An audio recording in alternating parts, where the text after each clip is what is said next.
हे जे आपली वॉर सुरू आहे ना, US आणि इराणच्यामध्ये. तर यामध्ये बेसिक कारण एकच आहे की जे ऑइल वगैरे आहे, ऑइल अँड इराणची जी डिप्लोमसी आहे इथं पुरे शियास मुस्लिम राहते. तर पहिले आपण समजून घ्यायचं की शिया आणि सुन्नी मुस्लिम दोनमध्ये एक हे आहे, तर डिवायडेड आहे.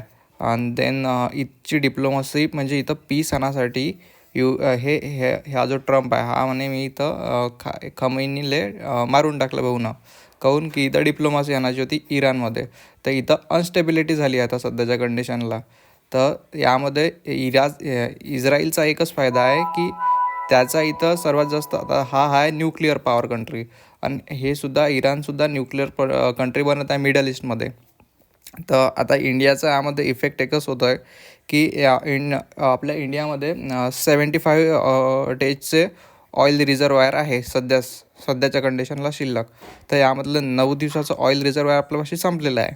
आणि यामध्ये एकच होणार आहे आता की आपल्या इथं जे आपले जे नॉर्मल पीपल आहे किंवा मिडल क्लास पीपल आहे, तर त्यांच्या खिशाला चोट बसणार आहे. आता 60 रुपयानं आपल्या इथचे ऑइल प्राइजेस आणि गॅस सिलेंडरचे प्राइजेस वाढलेले आहे.